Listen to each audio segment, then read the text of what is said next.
Good morning, good afternoon, good evening, wherever you are joining us from in the world today.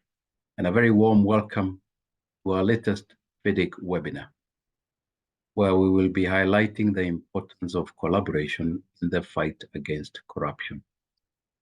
My name is James Mwangi, and I'm the CEO of a Nairobi-based consultancy firm, Current Technologies, and also a vice president of FIDIC. This webinar has been organized by the FIDIC Integrity Management Committee, and we have joined forces with Ernst Young to demonstrate why we need a collective approach to fighting corruption. This is the second in a series of 3 events where FIDIC and EY will demonstrate the importance of anti-corruption activities at all levels, from the individual to the nation state, and how construction professionals can play their part in advocating for integrity. FIDIC is grateful to EY for their help with the event today and for allowing us to share the results of their research on this vital issue for our industry.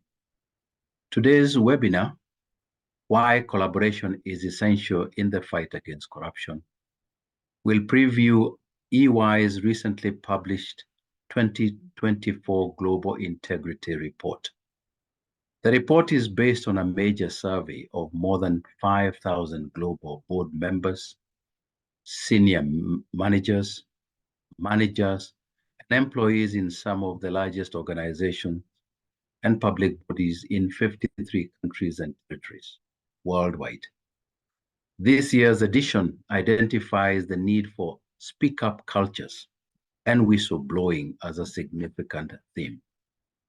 There are some key takeaways from the report on a number of important issues, looking at unethical behavior, the importance of leadership, and the need for training and awareness, and we will hear more about them at today's event.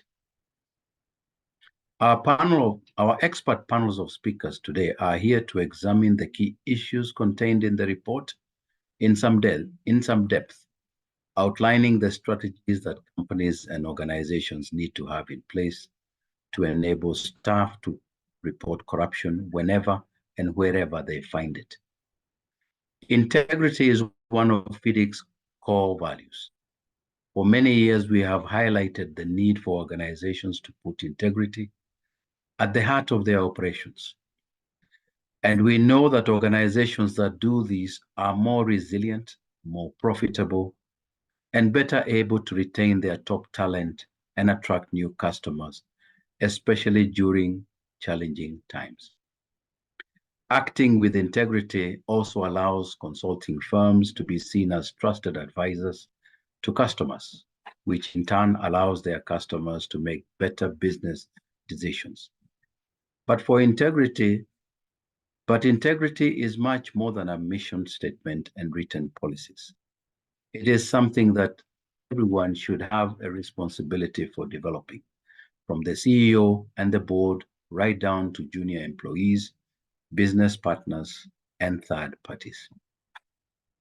Our webinar today and the EY Global Integrity Report that you will hear about will highlight that tackling corruption and identifying potentially corrupt practices is the right and responsibility of everyone in an organization, and that it is only through cooperation and the involvement of each and every person in an institution can the negative impact of this global vice be overcome.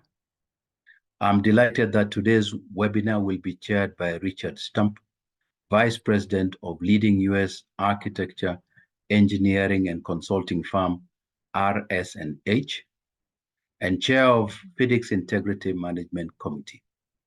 Our expert panel of speakers includes EY's partners, Nick Jones from the UK, Sharon van Rooyen from South Africa, Cecilia Melzi from Peru, and Lyndon White, Senior Advisor at Lawbrook Project Advisory, and also the Vice Chair of the FIDIC Integrity Management Committee. He is from Australia. With such knowledgeable chair and speaker panel for today's webinar, I know that we are in very good hands and that we shall hear some very valuable insights and takeaways to help raise our collective understanding of corruption and, crucially, how to combat it and root out whatever we find, wherever we find it.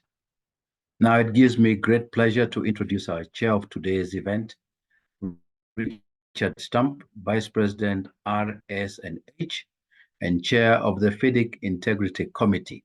Richard, the floor is yours. Thank you. James, thank you very much. And again, a very warm welcome and greetings to all of you around the world, whether it's morning, afternoon, or evening. As you've heard from James, and as everyone on this webinar knows, integrity is important and it's critical to business success. Unfortunately, it's often overlooked. The tone from the top that's set by your company's senior leaders, whether you're one of them or you work for them, is critical. And we're going to hear a lot about that today. One of the challenges is that the consequences of good leadership and setting a tone without a say-do gap take years to materialize, whether they're good consequences or poor ones. And you also heard, relative to today's presentation, that this is the second in a 3-webinar series on integrity and the fight against corruption. We started this last December in 2023, right before Global Anti-Corruption Day. And now we have the results of the EY Global Integrity Report, which Nick Jones is going to share with us and kind of walk us through the numbers there. And then we're going to take some of the themes that we heard in December and that we'll talk about today. And you'll hear more about them in December, right before, again, Global Anti-Corruption Day for 2024. So we're going to talk about some of the new things that have happened with regard to the report. What's the state of integrity globally? Another thing you're going to hear a lot about today is whistleblowing. We had a robust discussion about that back in December. World Whistleblowing Day is on the 23rd of June, so it is coming right up. And there are a lot of challenges related to whistleblowing. Some countries have good laws in place to protect whistleblowers, and in other parts of the world, you may put yourself at personal risk and the safety of your family at risk if you choose to blow a whistle. So we're going to talk about some of the consequences of that and how to protect those people. We're also going to talk about speak up culture. And at the end, we're going to also give you some takeaways of things that you can take immediate action on to promote integrity and to fight against corruption individually, at your company level, and beyond. So let's move into a couple of polls to level set things before I turn things over to Nick. So let's move on to our first question. And just to get an idea from everyone as to where you think the world is. So this is based upon the current report. What percentage of the recipients of the EY Global Integrity Report are willing to compromise their ethics for career or financial gain? So feel free to please vote here. 10%, 18%, 38, 50, or 66%. So we'll keep this open for maybe 15 more seconds and get the results shared with us. So if I could get the results put up on the screen, see where we landed. So the correct answer is 38%. So kind of a wide spread here, but 4 in 10 people feeling that compromising their ethics is acceptable if it gets their career moved forward or helps them out financially it's a sobering statement. And that number is 1.5 times higher than what the number was back in 2022. Now let's take a second poll before we go to Nick. Same type of question. Now we're going to look at the senior leaders, the board level members of organizations across the world. Again, the same percentages. Where do you think the board leaders are falling today? Are they the same? Are they lower? Are they higher than just the general spread of employees across the organizations in 53 countries around the world? So we'll give it maybe another 5 to 10 seconds. Let's see what where we're landing. So a lot of people think 50%. I'm disappointed to tell you that that we're actually at 66%. 2 in 3 of board members that responded to the survey said they would be willing to compromise their ethics. So there's a pretty significant amount of work that needs to be done. And the very people who we're looking to for guidance in that tone from the top are actually potentially setting the wrong example. So I'd like to give Nick an opportunity to share with us some of the findings from the report, share some of the good news and the not so good news. And then, as you've heard from James, we'll move through to Sharon, Cecilia, and Lyndon, and then we'll go to a robust Q&A. As you have any questions about anything that you hear, please drop it in the chat, and we'll make sure that we get all of your questions answered to the best of our ability on the call. So, Nick, I'm going to turn things over to you, and we'll move to the next slide and give Nick the opportunity to share the findings of the report. Great. Well, thank you very much, Richard. I'm delighted to be part of today's webinar, and great to hear from James as well, who's given a kind of sneak preview of some of the methodology of the report. If we just move on a slide. So my name's Nick Jones. I'm Director of Market and Client Engagement at EY. Probably more importantly, I've been involved in the global fraud and what is now called the Global Integrity Report Series for EY for the past 12 years. The actual reports have been going more than 15 years. So we changed it to a Global Integrity Report in 2020 to kind of increase the scope of what we were asking participants. So this is the third in this series where it has been named the Global Integrity Report. And as James mentioned, as you can see, the survey is wide in terms of reflecting the views of more than 5,400 board members, senior managers, and employees. So shop floor to C-suite, we'd like to call it, and that's in 53 countries and territories. So that's across major geographies in the Americas, Asia Pac and Europe, Middle East, India, and Africa. And delighted that two of my colleagues who can represent the Africa region and LATAM as well can give some viewpoints on that. We use an agency called Ipsos, who are a global market research agency, who conducted online panels from October last year through to January 2024. More pertinently for today's webcast, just to let you know that all major sectors were included in terms of the sample, and that included professional services like yourselves, but also it represents the real estate, hospitality and construction industry as a major industry sector, which I'll talk about some of the results. So the construction was about 12% of all respondents. So I think a very good illustration of kind of where the construction industry believes it is at. So that's kind of the methodology. Let me go on to some of the kind of core insights that the report highlighted. And hopefully a number of you have had a chance to flick through the report before. So I'm going to kind of give a whistle-stop tour of what it says and some of the core numbers, some of which, of course, Richard has mentioned, and I'll draw on those.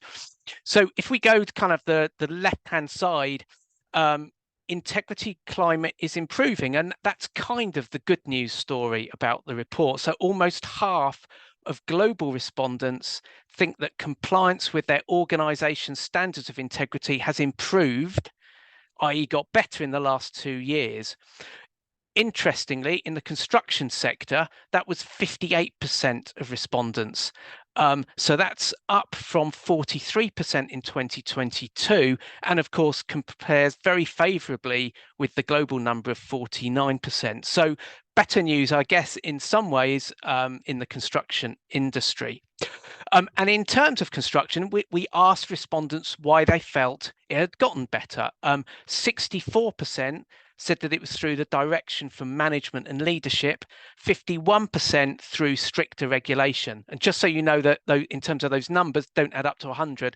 Obviously, people selected more than one option about some of the reasons that it had gotten better, i.e. it wasn't one single reason. So direction from leadership, and stricter regulation were the two. And that kind of bears out in terms of the global number, which was 61% and 48% respectively. However, I think in the middle there, you'll see headwinds remain, and that is down to some of the questions we asked around conduct. So nearly 4 out of 10, that's 38% of global respondents admit they'd be prepared to behave unethically in one or more ways to improve their own career progression. As Richard said, that's more than 1.5 times higher than the findings of the last report, which is kind of quite stark. Now, in construction, that number rises to 48% of respondents. So 48% would be prepared to act unethically to improve their own career progression. And that was up from 29% in 2022. So nearly 20 percentage point increase over the last 2 years, which is a concern.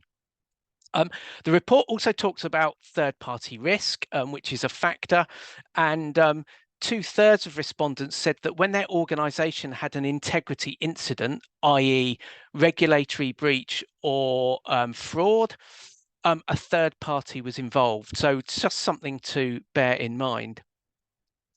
The report then talks about employee misconduct and the fact that it can be seen to be directly influenced by the behaviours they observe from leadership. So where 25% of workers said they'd behave unethically for their own benefit, the percentage rises. Richard said 66. Actually, Ipsos did a kind of just a rounding of 67. So we actually increased that slightly when we published the report. 67%. I mean, 1 percentage point is neither here nor there. It actually just says with board members that's a major issue. The other important statistic was that 31% of respondents agreed that unethical behaviour is tolerated when senior staff or high performers are involved. And despite a slight reduction in the last 4 years, this does continue to be a concerning statistic. When we asked that question in the construction industry, it was 33%, down from 34% in 2022. So just a couple of percentage points higher than the global number. But interestingly, the construction sector was the 3rd highest when compared with the other 8 or 9 sector groups that we surveyed. The other thing that we explored was around speak up, and Richard's already mentioned this, and we kind of asked leadership about their views on being incentivized to some degree to look the other way on misconduct. So nearly 2/3 of board members and 57% of senior managers felt under pressure not to report misconduct. Obviously, I guess for board members that would be against some of their peers and people that they work with, but feeling that they were under pressure not to report concerns. We just move on to the next slide. So we asked respondents about some of the ways and challenges in terms of strengthening compliance programs and trying to stamp out corruption and other misconduct. And there was a feeling, as you'll see, the 52% there, that lack of training and awareness and insufficient resources can open the door to misconducts. And one of the issues is that, as you'll see there, 52% of global respondents were seen as saying that not understanding policies or requirements compared with also a lack of internal resources to manage compliance activities does create the opportunity for employees to violate their integrity standards. So that is a challenge for all organisations. And the report talks around 3 ways that organisations can help to overcome some of those issues. One around is communicating and demonstrating. So not only what employees at all levels of the organisation need to do to act with integrity, but also why it's important that they do that. Establishing a robust crisis management plan to instill confidence, that when the whistle is blown, the organisation can manage a significant integrity incident, whatever that may be. Of course, that has significant implications for reputational risk. And we say kind of if or when it arises. The third piece was a focus on positive reinforcement around integrity. I think that goes down to senior leadership, who should be placing greater emphasis on performance metrics and compensation structures that focus on incentivizing and rewarding good behavior. And we know that from previous reports where some of those incentive structures have been put in place to lead to poor performance or misconduct regarding corruption, that has a significant issue for organizations. So I think, in summary, a lot to think about, a lot to consider. I'm going to be really interested, Richard, with what listening to you and my fellow panelists talk about some of those issues, because I think there's a lot to unpick here, whether it's whistleblowing, whether it's misconduct, and whether people believe that there is a true opportunity for integrity in corporate life to improve. So with that, I will hand you back, Richard. Thank you. Nick, thank you so much for sharing the Global Integrity Report with all of us. Thanks for the walk through that report. And I do appreciate the comments that we're starting to see already with some of the reactions that a couple of the folks who are listening to today's webinar feel regarding those comments, regarding those percentages, and the possibly being conservative or some of the challenges that we're seeing. So now let's go and hear about what's happening in the African continent. And Sharon, I'm going to pass the baton over to you for your comments on the issues that we're addressing today with this very important thematics of integrity, whistleblowing, and fighting corruption. Thank you very much, Richard, and good morning, everyone, and for some of you, a very good early morning. As mentioned, my name is Sharon van Rooyen. I am partner in the EY South Africa practice, but not only do I head the Forensic and Integrity Services for EY South Africa, but I also head it for EY Africa. So this morning, what I'd like to discuss is the issue of the results in Africa with a specific reference to whistleblowing. Nick has obviously gone through the report in a lot of detail. I'm not going to do that for the Africa results. What I do want to say is they are available per the different countries. We surveyed 3 countries in Africa, that is Kenya in East Africa, Nigeria in West Africa, and then South Africa in Southern Africa.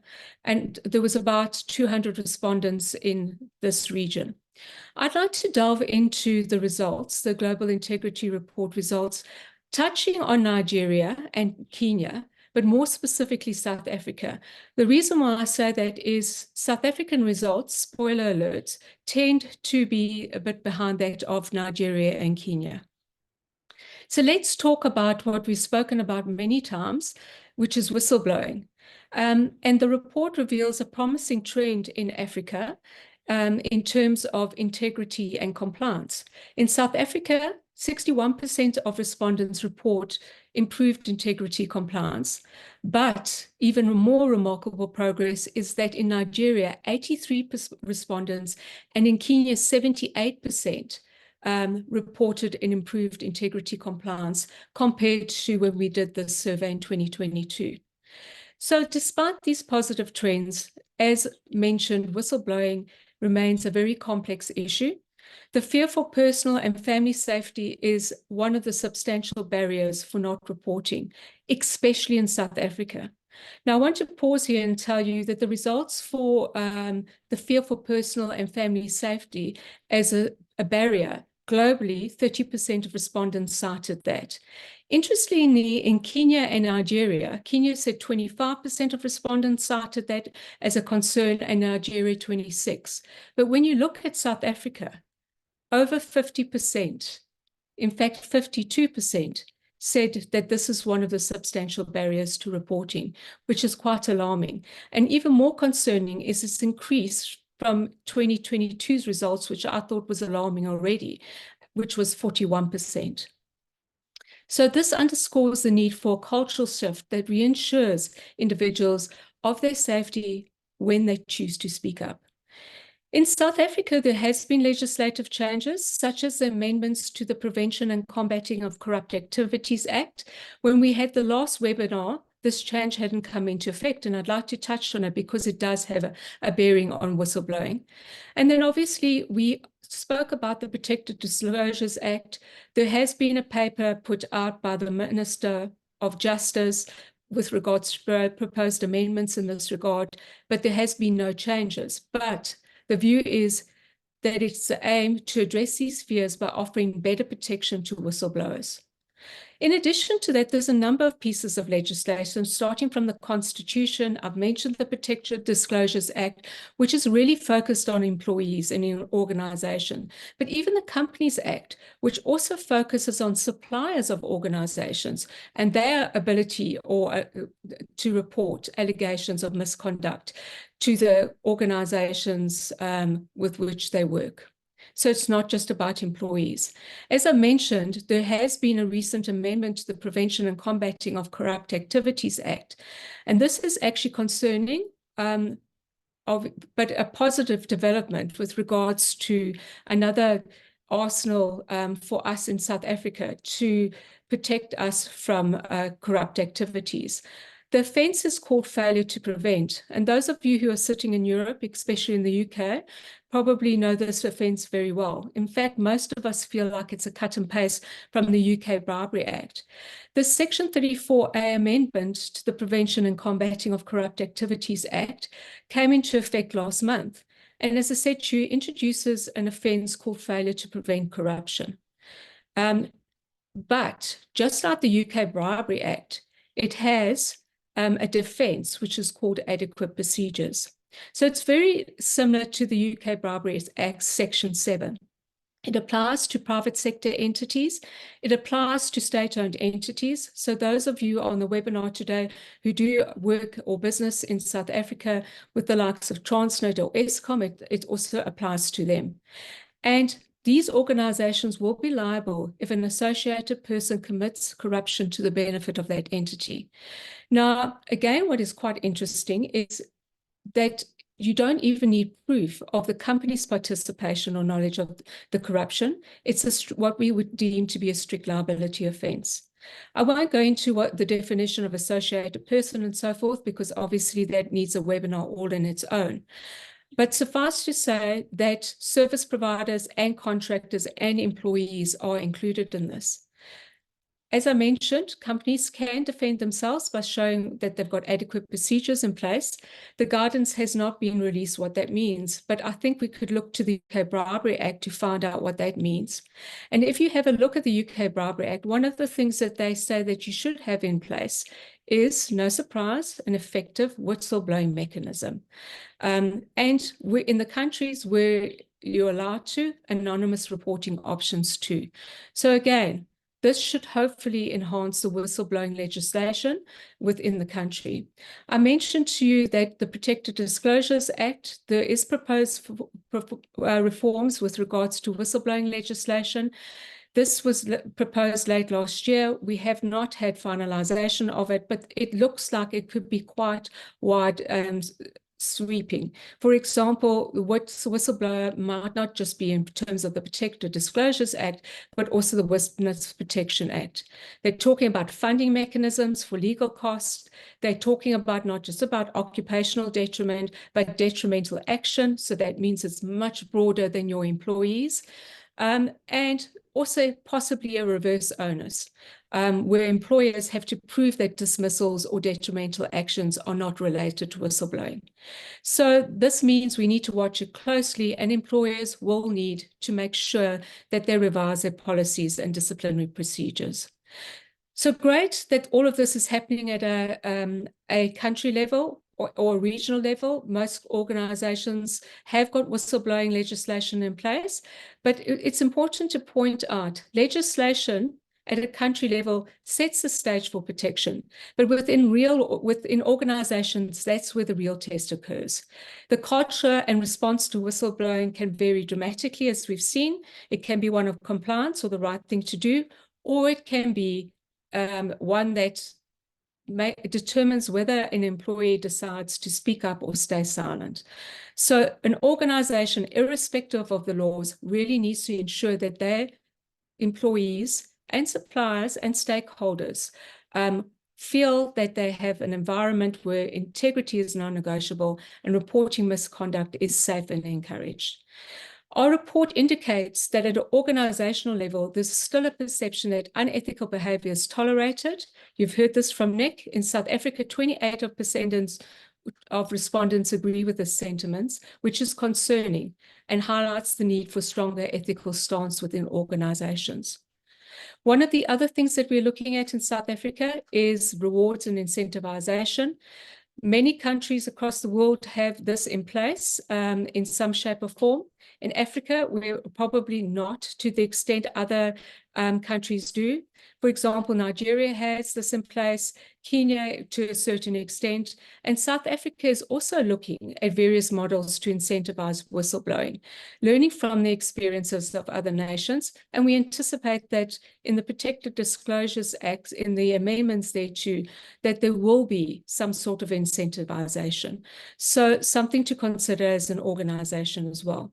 I'd like to quickly move to the AI and compliance piece. Nick obviously covered those results as well and touched on this, but what is very interesting and actually not a surprise to me or any African on this call is the adoption of AI in South Africa, Nigeria, and Kenya, embracing AI with the significant adoption rates of AI-enabled tools, above the average of 76%, Nigeria 98%, Kenya 89%, and South Africa a little bit behind of 73%. But as I said to you, it's no surprise in terms of adoption if you look on the Africa continent. So interestingly, and in summary, the report reflects that the continent is moving towards greater integrity and trust, especially if you look at the Nigerian and Kenyan results, but it's an ongoing journey. I don't need to tell most of you that in 2024, the political landscape is changing, with 24 out of 54 countries on the continent having elections this year. So political stability is obviously a concern, as it is in other parts of the world where over 50% of the world's population is undergoing elections. But we must continue championing changes that solidify trust and encourage ethical conduct at all levels. Happy to take questions at the end, but I'm going to pass back to Richard now because I know that you're very interested in hearing what's going on in South America. Great. Sharon, thank you for that very heartening conversation regarding where things are on the African continent. And it sounds like they're moving in a very positive direction. But again, as you note, this year is a watershed year with regard to elections and the politics, not only on the African continent, but around the world. And, you know, South Africa certainly has its fair share of opportunities and challenges. And I'd like to give Cecilia an opportunity to help us better understand where things stand on the South American continent. So Cecilia, over to you now. Yeah, thank you very much, Richard, and thank you very much to FIDIC for the invitation. This is the second webinar of FIDIC that I'm invited, and I'm very happy to share with this great audience some news and perspectives about the results of the Global Integrity Report in LATAM. LATAM means Latin America, right? About the whistleblower channels and also some of my experience managing some hotlines in the construction sector in Latin America. Well, just as a reminder, I'm a partner of the forensics practice in Peru, in charge of designing and implementing compliance programs, also with experience in investigations. I am located in Peru, but I work very closely with the countries in Latin America, which I'm going to call in this webinar LATAM. Okay, the countries considered of LATAM for the report, just for all of us to be aligned, are Mexico, Brazil, Colombia, Ecuador, Peru, Argentina, and Chile. So the first thing I want to comment is that globally, as it has been mentioned, 49%, but in LATAM 64%, think that integrity in their organizations has improved in the last 2 years, right? And specifically in LATAM, 55% believes that this happened due to the direction of management and 35% due to a stricter regulation.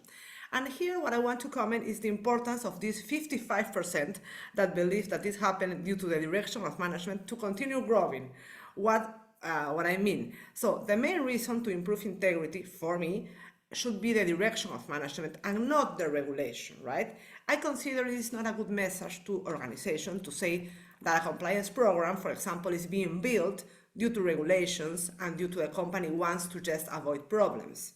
Of course, that information is true, so companies really want to avoid problems and comply with regulations. But I think the key message to spread in the organization is to do the right thing due to integrity is a key strategic value of the organization, right? So acting in a right manner and with integrity is the way how the company does things, not tolerating any wrongdoing. And of course, as an accessory consequence, the company is going to comply with regulations and avoid problems. But I think it's not the most important trigger to start developing and implementing a strong compliance program. The trigger should be that integrity is important and is a key value of the organization. So what the top management does is key, and in that sense, I consider the whistleblowing channels are extremely important as part of a compliance program. How these channels are implemented and how they operate determine if they are going to be a success. So what is a success, right? Allowing the company to listen to people and to anticipate and detect problems, or to be a disaster, right? Giving the message to employees that there are not consequences, for example, for potential wrongdoings, or that the confidentiality does not exist. So in this sense, I think the results of the report about whistleblowing channels are really, really interesting, and I want to share with you some highlights. 33% in LATAM and 27% globally have had concerns over misconduct that they have not reported. So this is really interesting. So 1 in 3 know that something bad is happening, but he or she is not reporting the situation. So which are the main reasons for not reporting? According to the report, 39% think their concerns will not be attended, right? So no one will listen to me. 33% consider that it's not my responsibility. And 22% felt pressure of the management to not report it. And just to add more information to that, when people were asked if they have felt any pressure to not report, 47% in LATAM, and in Peru is the highest country with 60%, mentioned that at least in one occasion that they have reported, have felt pressure to not report, right? So in this context, how important is to have a whistleblower program that really works, because we are, seeing the results. And more important, what means that a whistleblower program really works, right? So I have structured some ideas I want to share with you. For a whistleblower program to really work, we consider that first, the reports should arrive or should be received for an independent ethics committee, right? Not a sales department, not the general manager, not the purchase department. I mean an ethics committee, right? That could be formed, for example, by the compliance officer, the human resource manager, the legal manager, etc. Also, the confidentiality could not be breached, right? So anyone besides the correspondent ones cannot know about the information received. And if required, of course, the anonymity should be respected. So never should be a condition for someone to report to give his or her name. Also, a formal procedure should be established to receive reports, filter the reports, and start, if applicable, the corresponding investigation. Also, I have seen during my experience that it's really important to have a clear policy of no retaliation must exist with that specific name. So besides the normal whistleblower procedure, a clear policy of no retaliation must exist. Also, after the investigation is concluded and based on the results found, the company should take the corresponding actions.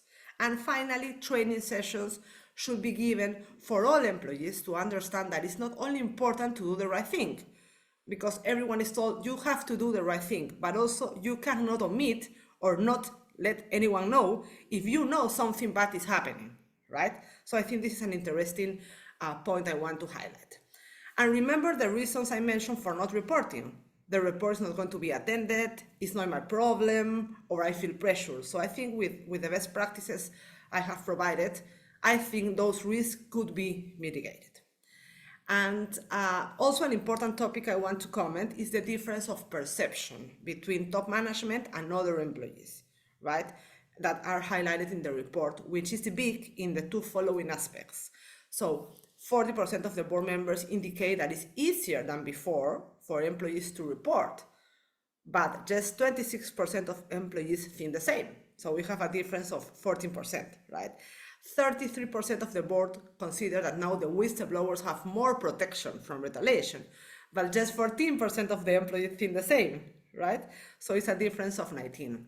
So as you can see, there are important differences of perception. What is the root cause for this? Maybe top management is not talking about integrity. Maybe there's no any movement with training, no informal meetings talking about integrity, about the importance of reporting. So just having the compliance program as a checklist, right? So if someone asks if the company has a compliance program, the answer will be yes. But in the real world, this is not working. And finally, as I mentioned, we in EY and LATAM have experience managing hotlines, and several of them are for construction companies. So what is in common in construction companies? Of course, you know, there are companies that have a lot of employees, that they have, of course, intensive capital expenses. You work with many third parties. So based on that, there are really a lot of risky areas that should be attended. For example, interaction with third parties, as I mentioned, use of agents, interactions with public officers, conflict of interest. So I think to have an appropriate whistleblower is really key to be able to hear from employees, of course, from third parties also, or any stakeholder. And in our experience working with these clients, what has been key in the success of the whistleblower program is how you activate it, right? How you made the diffusion and the spread of the whistleblower existence, right? How the company can make the whistleblower will be known for all, since town hall meetings, right? Since publishing statistics in the intranet or in the company bulletins related to how many reports have been received, how have they been addressed, they are in process, they are closed, and of course, permanent training to all employees. We had one case of a construction company client that performed all that I just mentioned, and this company, in comparison with others, received less reports, but these reports received were really substantial and sensitive. So no complaints or reports without proper evidence. So I think that's the key to have a successful whistleblower program. So I think that's from my side, Richard. Thank you very much, and I'm open to questions, of course. Great. Cecilia, thank you for giving us an understanding of what's happening in South America. And again, the reminder that integrity is a key strategic value of organizations, and integrity management is more than just a checklist. So speaking of things that are more than just a checklist and the importance of speaking up, I want to turn now to Australia and give the floor to Lyndon White. And Lyndon, let's hear some perspectives from your corner of the planet and maybe some things that those of us listening in on the webinar today might consider. Thanks, Richard. Yes, we have a bit of a culture in Australia that is don't tell on your friends. Even if you have the information, and if there's a problem, don't tell anyone else about it. And on the one hand, that may seem honourable because you're protecting your friends, you're looking after your friends. But on the other hand, if there's wrongdoing, why isn't it that someone is speaking up against it? And just referring back to what Cecilia was saying about the perceptions of that are sometimes recorded or even the thought about there, it comes back to the way that people perceive whatever the conduct is. So we in this particular webinar, we talk about collaboration in the title, but collaboration is not easy. And if we're going to use a collaborative approach to address and combat bribery and corruption in an anti-sense, we need to do more about collaborating. We need to understand what it is that are the interests of other people in the same industry to us. So one of the focal points in the EY report was about whistleblowing and we've already talked that through in a lot of detail today. But interestingly, what EY put in place in their report was 4 ways for people to build, a people-centred organisation with integrity. And that primarily talked about, leading from the top, designing and implementing systems that execute that strategy that the top is then talking about, strengthening the culture by getting everyone in the organisation involved, and then boosting awareness and training and communication about the same topic. But then coming back to some of the regional problems that you have is how do you actually get the messages out there and keep them there when the EY report in itself talks about how at board level or at senior management level, there may be not a preference, but an instance where something may not be recorded or reported. And I think what it really drives down to is it's about people who are involved in everything in everyday work actually doing something about it, as opposed to waiting from the leading at the top to give answers on everything. And of course, setting the strategy, setting the policy is great, but it's about people being able to speak up and feel like they can speak up about events without, even if there is that concern about some sort of reaction or punishment for doing that, at least they'll still go ahead and do it because they can see that what the other side is. Of course, we've talked about it in the previous webinar, and we talked about it earlier on, speaking up is only about doing it when it's safe to do so. But we should not ever be scared of doing something about that when we get the chance to do it. And importantly, when we talk about what systems, what structures, what checklists, what procedures that we can put in place, there's a lot of organisations, there's a lot of hotlines, there's a lot of checklists out there. And are they being employed effectively? I think what the EY report says is not yet. It doesn't say no, it can't be done. The report just says not yet, but there are improvements in some areas, and there's also some areas where improvement is needed once again. But of the 190 signatories to the UN Convention Against Corruption, and just on Nick's earlier point about how the Global Integrity Report has been around for about 15 years, it's important to note that the UN CAC has only been around for 22 years. So prior to that, it wasn't that we, as nations and members of the UN, didn't think about it. We just didn't have the need to have that convention. But the convention itself is important because it does say that signatory states ought to have things like domestic laws that are in relation to criminalising bribery and corruption. And not every nation that's a signatory to the convention has actually made those domestic laws as yet. And I think they need to do more about that. But in order to do that, there needs to be a bit of a groundswell from the people that are working in the field and getting the requests or making the requests in that sense for things not to be held with integrity. And so I think we need, at a more basic level, when team meetings occur, projects or organisations or wherever it may be, it needs to be a topic. We always have health and safety as a topic in weekly meetings or whenever the meetings occur. We also have something about the rate of progress of work. We have other things in relation to what's important to the project to succeed. It makes sense that if we're going to be serious about integrity, that we actually have to add it to the list of the agenda items. And then that'll enable us to talk about it more freely and have workmates themselves work in with each other. And that's back to the collaborative aspect, which is it shouldn't be something that it's just one department that does it. And it shouldn't be just one person that does it. It should be everyone looking towards doing it. We should also have a recognition, and Richard's earlier point about the Whistleblowing Day for 23rd of June each year. We also have the International Anti-Corruption Day on December the 9th each year. And these days aren't days in which people say, oh, geez, I better do something about it. These are the days where you work up to and say, well, in the last 12 months or the last 6 months or whatever period it was before, we've actually done something about it. So from a general perspective, and I think this applies to any country, but speaking from an Australian perspective, even though we may look to our leaders for guidance, let's not wait for them to act. We'll do something about it first. And that's the question that we've got to ask ourselves and our workmates is, what will you do? Thanks, Richard.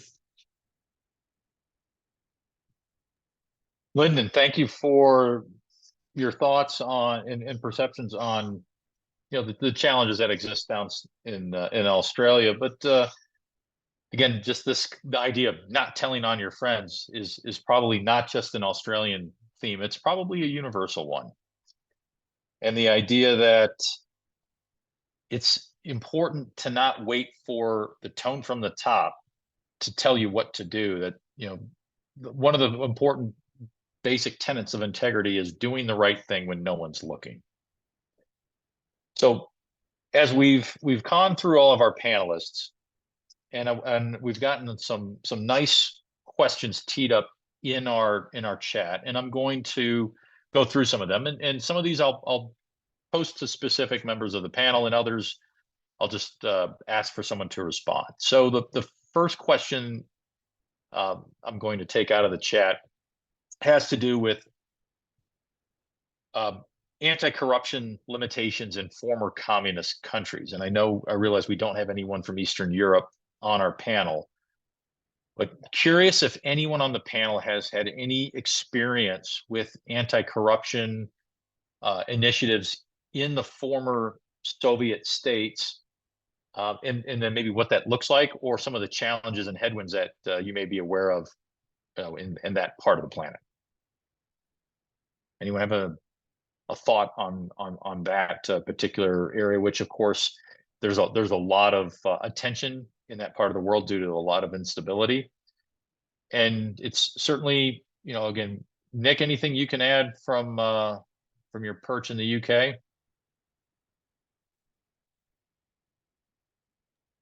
Yeah, I think we might come on to that in terms of some of the regulation and new legislation, Richard. I think if that's what you're inferring to, what organisations need to put in place.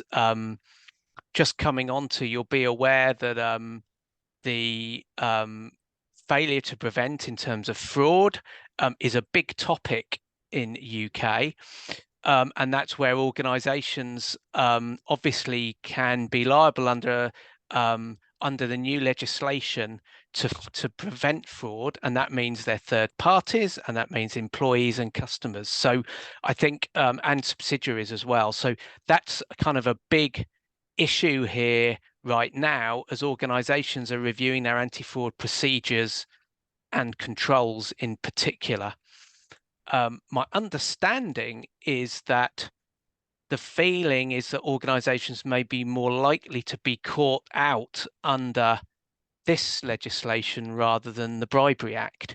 That's partly down to the fact that it only needs part of the offence to take place in the UK, so it could be a meeting or communication rather than, the whole offence. So that's kind of I think ensuring that organisations feel the jurisdictional scope might be a bit unpredictable at this time. So bit of a melting pot, I think, for organisations to consider. Obviously, you'll know that there's a UK election on the 4th of July, and I'm not so sure that will have a major impact on that. So, organisations need to look at that in terms of their jurisdiction within the UK, but of course it goes wider to any organisation that has, a major senior manager that's employed on the UK shores. So, yeah, I think some interesting things to consider. Great.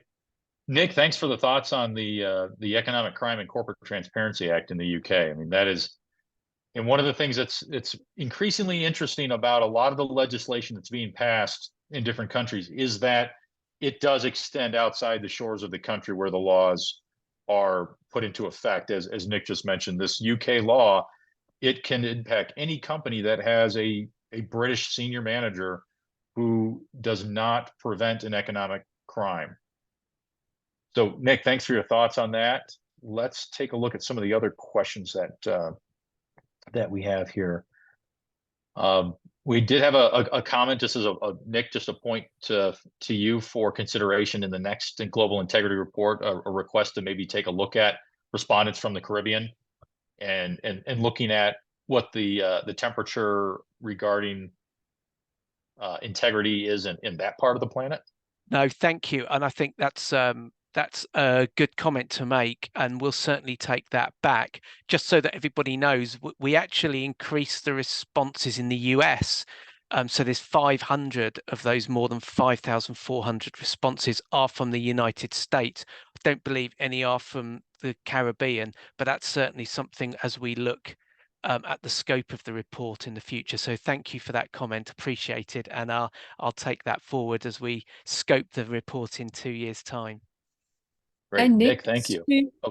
Just to add on to your previous question, in case it wasn't clear, there's a lot of countries that you have surveyed in what I think the question was the former Eastern Bloc. There's quite a number of countries that you've got with individual slide decks as well about what each of those countries are dealing with and their independent results. Mm-hmm.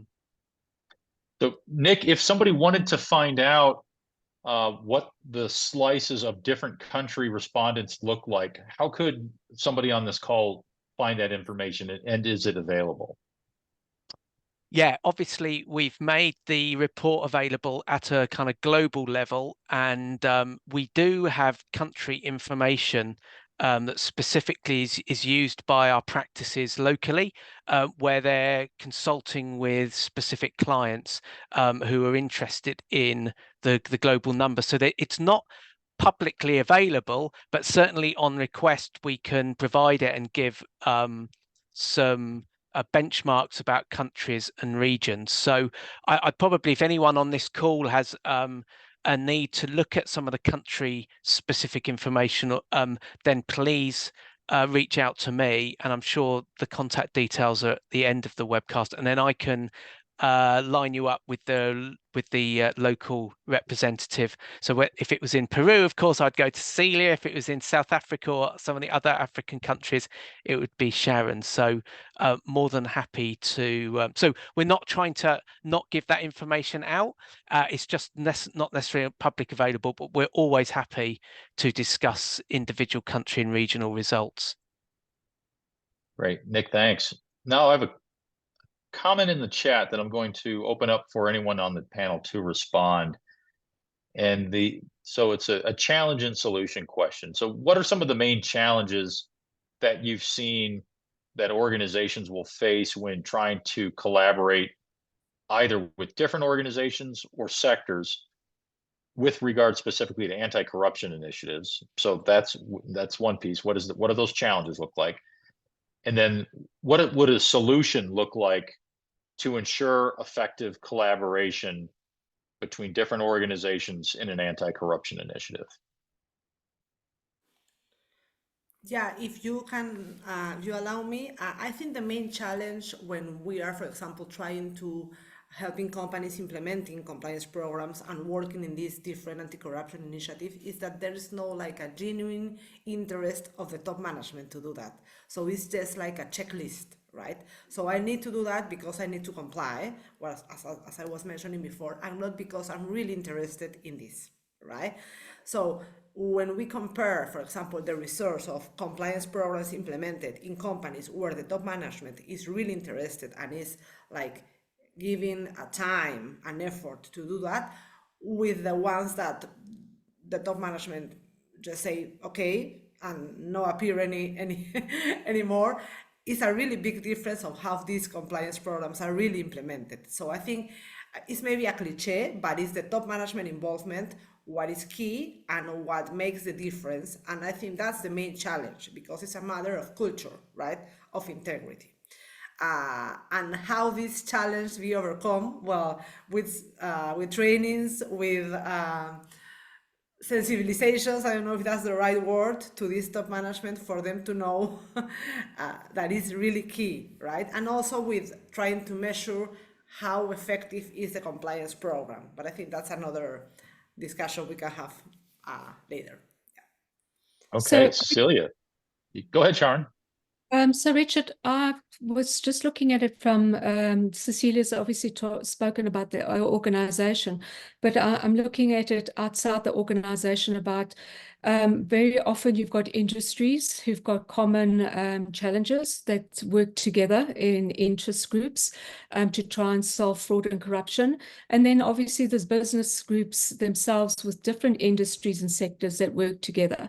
And some of them are very successful. And I have worked with a lot of organizations and businesses in South Africa where it has been successful. But where it has failed, and I think it's the same if you take it to an organizational level, there's a lack of trust between the parties that are coming together. There's the silo mentality I'm going to hold on to my information and I'm not going to share and collaborate with somebody else. If it's a sector specific, I think there often is challenges from a legal framework. For example, in South Africa, you've got the Competition Commission, and some of the organizations in a specific sector don't want to necessarily collaborate because they think that they might fall foul that the competitors are coming together. So there are challenges around that, but you can solve them. And then obviously resources. You know, when you have these organizations, you need resources to be able to run them effectively. Who is going to run it? And how do you measure it if there's not tangible measurements in place? So those are probably some of the challenges. As I said, you've got lots of people trying to build their own empires. And for you to effectively collaborate, you have to all come together and not have that silo mentality. I think you also need to realize that you're going to have resource constraints. What realistically can you do? Also recognize that not everybody's got the same priorities. So what are the priorities that you can work on together? But certainly as many challenges there's many success stories where you can overcome it, even the perception of competition being working together. Great. Sharon, thanks to you and to Cecilia for that response. One thing I'd like to also share with regard to some of the challenges that have been identified. I'm going to cite the UN Convention Against Corruption, UNCAC, and this is the Council of State and Parties 10, which was just held in Atlanta in December of 2023. So a number of findings that they had from that event that crossed all global regions, and they said these are priorities for anti-corruption, which are beneficial ownership transparency, meaning who owns a company, who owns land, is that information publicly available? Combating illicit financial flows and money moving into and out of a country or a region. Open contracting, so basically no backroom deals in terms of when contracts are being parceled out, especially if it's at a federal level within a given country. Asset recovery, recovery of stolen property and items, protection of whistleblowers, environmental crime and protecting corruption in the environment, integrity of political finance, open data and access to information. And then one of the ones that I found very interesting that we haven't yet really touched on this topic is the need for stronger advocacy on youth engagement and youth protection globally to create effective transparency and anti-corruption campaigns. So those are some of the things that, again, these are NGOs. This is the United Nations. This is at the organization and corruption and country level in terms of some of the things that they're seeing that really cross-cut. So I just wanted to share that as a kind of an endpoint to the great thoughts that Cecilia and Sharon provided. Let's take a look at some other comments. We've got one, Nick, I'll throw this one back to you, and Cecilia and Sharon, feel free to jump in here. In the Global Integrity Report, leadership and management are both used. Can you advise if there is a difference between the two, or do they represent the same subset of respondents to the report? Thanks, Richard. Yeah, I guess just to clarify, we kind of talk around board and senior management, i.e. those, obviously the board of directors, then senior management who are actually leading the organization itself. When we talk about management, we mean effectively the level below who are managing teams, who are obviously below the senior executives in that business or on the board, and then you'll have employees. So I think of it in terms of board senior management who are leading the organization, and management who are kind of executing the strategy that they set. That's the best way of looking at it from the report's perspective. Great, Nick. Thanks for that clarification. I hope that answered the question that we had in the chat. Let's pivot now to another comment in the chat related to the effectiveness of anti-corruption policies and laws that have been passed in different countries and institutions that have been put into place to enforce those laws and policies. There's definitely a gap between this two, and you could look at it as the say-do gap. I mean, like Cecilia, one of my favorite phrases in Spanish is "del dicho al hecho hay mucho trecho."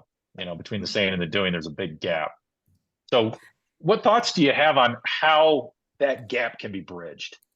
Yeah, I love you pronounce it great, Richard. So yeah, it's del dicho al hecho hay mucho trecho. Yeah, and what it means is that the say-do gap challenge, right? So I think in LATAM and in general, globally, we are tired that people, in general, right, that people talks but do nothing, right? Politicians, infrastructure, how can I say, so making hospitals, making roads, so everyone says I'm going to do it, but at the end no one does it, right? So I think we are tired of that since a perspective from government, politician, and this culture has gone through the companies, and it's not easy that this changed. So a lot of person and organization are thinking, okay, I have this, but just to say I have it, but it's not real thing, right? So, but what can we do? I think the key is to establish effective measurement indicators, so KPIs, right, in compliance programs to validate that things are happening. That is just not a check the box. So move from the check the box to the effectiveness, right?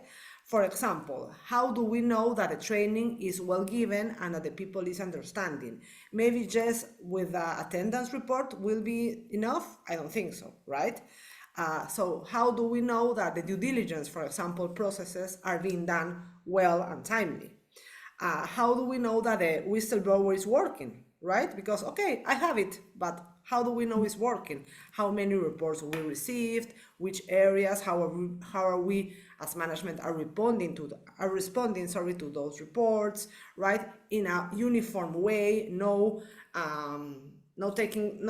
considering which is the level. Remember that what Nick mentioned, 31% indicates that is tolerated a wrongdoing if it's a high level or a high performance person, right? So that is a disaster, right, for a message in the organization.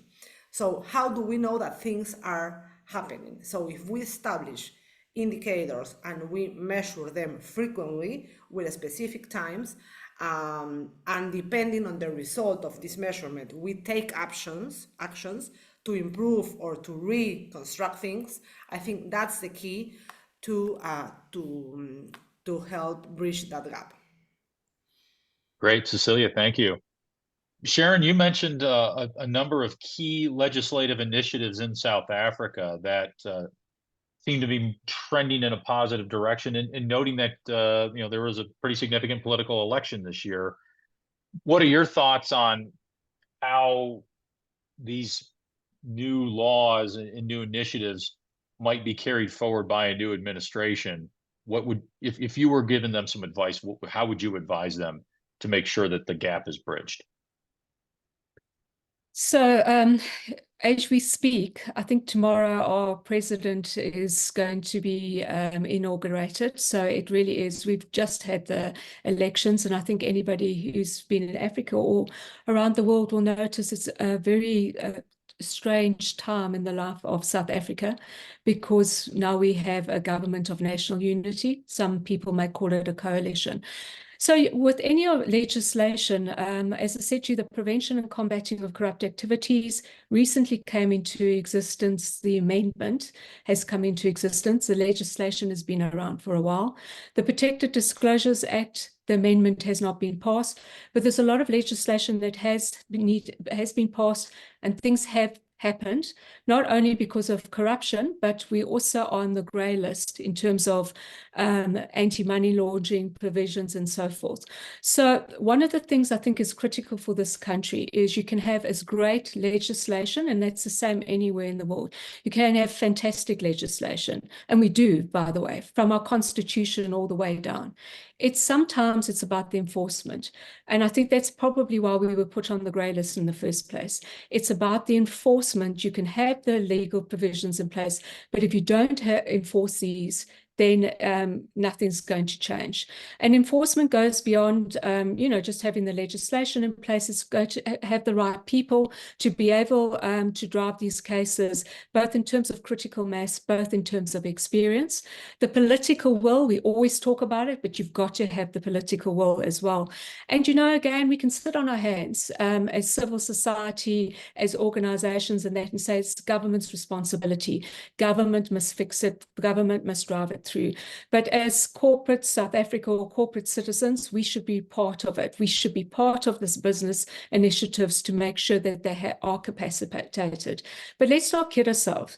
Legislation, and an advocate reminded me of this a long time ago, prevention and combating of corrupt activities it came into effect in 2004. And I had this discussion with him probably in 2016. And he said, what is that new piece of legislation again? I said, do you mean this one? And he said, yes. I said, but it's 2004. He said, for us lawyers, that's new legislation. So let's not kid ourselves. It does take a lot of time to translate into what does it mean. But the only way you can do it is awareness, education, and let people see something is happening. So there is a path to go. As I said, at the top of it is political will. But again, us as citizens need to take responsibility to make sure it is implemented effectively too. Sharon, I love how you brought the issue back down to the individual level, and that individuals need to take responsibility. So I want to pivot over to Lyndon, and I want to go back to some of the things that you talked about in terms of speak up culture and speaking up safely.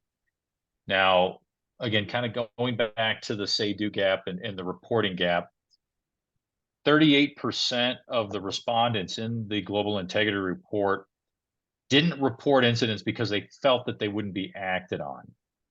So here's people who perhaps wanted to do the right thing, and they had a perception which was either real or just what they thought leadership was or was not going to do. That action would not be taken. So what would you say to encourage people to step forward and to do the right thing? And, then why would, again, why should anyone report if they have a feeling that management is not going to take action? What are your thoughts on that? Yeah, and it's the perpetual question, isn't it? I mean, someone saying, like you explained with Cecilia in Spanish, that there's talking over here, but doing very little or something completely different over there. And my view is that, of course, everyone should act individually and always question what's before them. And I think we're seeing that now more and more, and we've seen this for the last decade, where other generations, I'm not saying just younger generations, but other generations than, let's say the bulk of the working generation are starting to question about who says that is the right thing to do, who says this is the way that we should or should do something in a particular way. And I think we need to foster more of that questioning. And there was a comment earlier on in the chat to say, yes, let's not create a platform for whinging, which I'm all for. Let's not do that, but let's create a proper platform for people to be heard when they need to be heard, and not just at the time when management thinks that they need to be heard. And I think that's what part of the issue with some of those statistics in the report is that, okay, it's a sample, and okay, out of that sample, that's not representative of every single industry. But then when you take the broader brush approach, yes, people are tired of being told that things are changing when in fact they're not. So my only advice to anyone asking that particular question about what do I do next is, well, do something yourself. And if you can't do it yourself, work in with other people that can. There's a organisation in Lebanon, for example, called the Youth Against Corruption.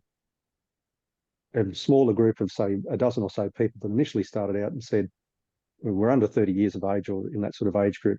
We're tired of people above us telling it that everything's fine and just follow our lead. And so now they have a really strong following. They have lots of events. And I think that can happen just about anywhere. Sure, you want the consistency where you want to have people tying in together. And back to Sharon's point about sometimes people don't want to share on things, and that's okay, because collaboration is not about love, it's about getting things done. But the other part of it is, even if you can make an impact in your own workplace or you're on your own project, then that's worthwhile. It's not like you have to go out and change the world, just change whatever it is in your own world. Right. And Lyndon, I really like the fact that you talked about, again, taking the individual action, and the collaborations about getting things done, and it can be done at the individual level. But let's say somebody doesn't know where to start. Let's say they're looking for some resources, and how can I make a difference? It's great that the Lebanese youth have done something. I want to do something locally. So, open question to the panel. If somebody came to you and said, where can I go to find some resources on anti-corruption training? Or where can I go to find resources on how to build a movement to fight corruption? Where would you recommend they go? And this is, anyone can jump in here and provide some thoughts. If somebody was interested, I mean, there's so many places you can go. You just need to actually look on the internet. I'm not encouraging that, but most of us belong, especially individuals on this call, we belong to professional bodies. So if somebody came to me in my work and said to me, Sharon, where would I go to get training, to get understanding, people like mine that I can consult with, I would refer them to two professional bodies in South Africa. One happens to be an international body. It's the Association for Certified Fraud Examiners, which has got a presence in most countries in the world. I would say to them that they should actually go to their local chapter of that, or any of those other professional bodies that each of the different countries have. So, for example, in our country, we have the Institute for Commercial Forensic Practitioners, but there's so many other bodies that deal with this. So I would look at my profession as a starting point and see if they've got something appropriate. Great. Sharon, thank you. Cecilia or Lyndon, any thoughts, or Nick, anything to add? No, I think the same as Sharon. Look for the professional practices information, and of course the ACFE, as Sharon mentioned, is a great source of information for these kind of topics. Yeah, I'd agree 100%, Cecilia, with you and Sharon on that point. Yeah. Obviously, we've worked historically with Transparency International in the past, of course, NGO, who published the Corruption Perceptions Index, and obviously have a focus on that, and they have their individual chapters, I think, at country level as well. So to get information and learn more about, some of the issues and challenges. Yeah, absolutely. And there are many NGOs that work at the country level and the global level. There's the Basel Institute for Governance. Certainly FIDIC has a wide variety of integrity management resources, and Lyndon and I are pretty heavily involved in that. And you can certainly contact either of us. Anil Iyer, who is at the secretariat level, has a broad background in fraud and financial investigation. So it's incumbent upon each of us to really start to look. And again, you're not alone. There are plenty of people out there, and there are plenty of resources out there that you can work with in order to find a solution to whatever challenge you might be facing. So, let's, having had a really nice discussion about the challenges, the need to collaborate, looking at the Global Integrity Report and just kind of the state of where things are today, I want to give everybody an opportunity to just provide some closing thoughts before we wrap up at the bottom of the hour. So, Lyndon, any really key takeaways that you would like the 100+ people that have joined us today to walk out of this webinar with? Yeah, thanks, Richard. It's the same message as always, which is just get involved, do something about it. If you do see something and you can say something about it, great. And even better if you can do something about it, but also knowing limitations that might influence people along the way, but just do as much as you can. Great. Lyndon, thank you. Cecilia, any thoughts from South America? Yeah, thank you very much, Richard. So I mentioned a success story before, right, about a construction company that runs really well their whistleblower. But on the other side, we also attend a construction company that did not have the resources to analyze all the reports that they received and based on the investigation results, take the corresponding actions. So the reports start to pile up and were tens and tens of cases with big delays, right? So that causes that the company, after 2 years, need to close the whistleblower until they get more resources. So they are now in that process. So as I mentioned, it's in each organization to have a success story or a disaster story, right? Anyone could say, I have a compliance program. Anyone could say, I have a whistleblower channel implemented, but this is more about to do than just to say, as we have been mentioning, right? So if a company decides to act with integrity, to have a strong compliance program, it must do it seriously and thoroughly, not just a check in the box. Sometimes it's not easy, but it's what is right and needed, right? So I think it's an effort that everyone should start to think about it. Great, Cecilia. Thank you for those wonderful thoughts. Sharon, any high-level closing comments? No, thank you, Richard. I mean, I would echo with what both have said. I want to just remind everyone that looking at the statistics from the global report, it does offer us a lot of hope. We've seen some positive results, but it also reminds us that there's still a lot to do. And there are some ideas on how to do it. But again, as progress has been made, we still need to go far way in terms of whistleblowing, in terms of anti-bribery and corruption policies, procedures, and the like. And we've spoken about, whilst laws have been implemented or they're in the process of being implemented, we know that it takes time to translate into tangible results. We know that for a fact. But and laws on their own don't make a difference. We as leaders in our respective fields, we can drive this change and build what we call a better working world. And you don't need to do it alone. You can have support networks in order to do that. Great. Sharon, thanks for reminding everybody of the importance of those networks. Nick, any last thoughts either related to the report or any of the issues that you've brought up that are applicable in the UK? Well, thank you, Richard. And yeah, I think Lyndon, Sharon, Cecilia made some great points there. And I guess I kind of reflecting on, why respondents said integrity standards were improving, and they said two things.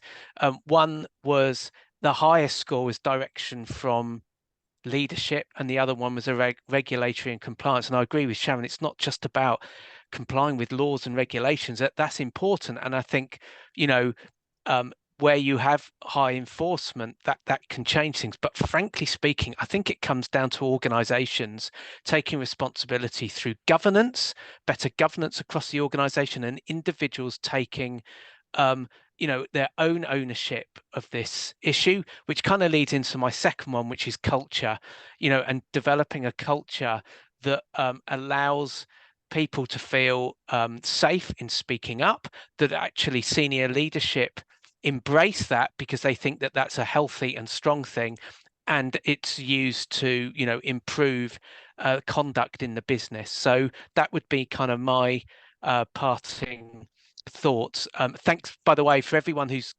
comments on the report. Always wanting to hear your ideas on how we can improve it, either through the scope of the report geographically or some of the topics we cover in it. It's great to see FIDIC participants on this webcast who are listening in to give some views and thoughts, Richard. So that's my kind of parting gift. Thank you. Excellent. So again, we're going to just quickly summarize what did we talk about today, and I'm going to leave you with a couple of parting ideas, and we will let everybody get back to your very busy mornings, afternoons, and evenings, as the case may be. So we talked about the importance of collaboration.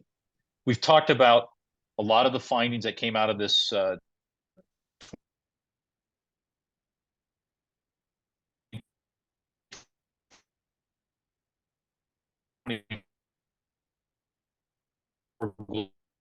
global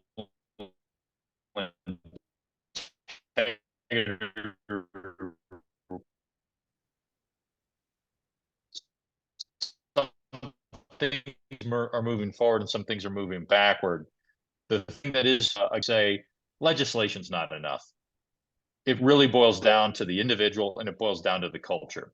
It boils down to systems are put in place to allow people to feel safe in sharing their ideas, so they don't turn into whistleblowing events, and they don't turn into a corrective action against an individual or firm because someone felt the need to take an unethical action. And certainly we've got some challenges in front of us. If we have 2 and 3 board members who are supposed to be setting tone from the top, who are willing to do unethical things, it's difficult to rely on them for the guidance. As the report states, it's the middle level of managers, not the leaders sometimes, but the managers that also are the ones who can help to enforce, reinforce, and create that culture of safety, that culture of integrity. They take the tone from the top, and they're the ones that help make it happen. And then again, at the individual level, I think, a couple of times we've talked about the fact that half the people on this planet are voting this year. You have a vote. Use it if you're voting this year. And if you're not, when you do have the opportunity, that is one way that you can safely make your voice heard. But again, there's a lot of resources out there. There are things that you can do at the individual level because you have the ability to influence those around you. You have the individual ability to influence the organizations and the people you interact with. I think it was Mahatma Gandhi that said, be the change you want to see in the world. So like many things, it all starts at the individual level. So again, we've had a really wonderful conversation about the notion of integrity. This is the second step in a 3-part series. We're going to take a look at things towards the end of this year. We'll be teeing up International Anti-Corruption Day. We'll take a look at some of the legislation that's been passed since October last year. Again, that laws in the UK, what comes out of South Africa with the new coalition government, and even some of the things that I'm sure will start to bubble up because there will be very important elections happening in other parts of the world as well, certainly in my home country. And we'll see where things stand in December. So just a reminder to everybody that there are a wide variety of activities happening within the FIDIC family. The next webinar coming up on the 25th of June, highlighting best practices from member associations. And of course, remember that FIDIC does represent consulting engineers around the planet. We have our Global Infrastructure Conference. This is an annual event. This year it's in Geneva. Hopefully we'll see many of you there. Certainly I'll be there representing not only integrity management, but also working with some of the younger emerging professional leaders around the globe as part of the FIDIC Leaders Management Certificate Program. And then we have contract user conferences coming up in December in London for those of you that are in the UK or nearby and would like to participate in that. So with that, we are wrapping up a couple of minutes before the 90-minute mark. And on behalf of FIDIC, on behalf of EY, we really appreciate everybody's time, attention, comments. Certainly, if you have any other feedback, please feel free to share your thoughts with us and let us know how we can tee things up that you might want to hear about in December. This webinar will be published on the FIDIC YouTube channel later this week, possibly even today. And again, remember that integrity is a process. It's not something that is a one and done. It's something that we have to constantly be vigilant about. And when we are working together to fight against corruption, we'll be much more successful and effective than when we do it on our own. So thank you again to everyone. Thank you very much for your time, for your comments, and have a wonderful day.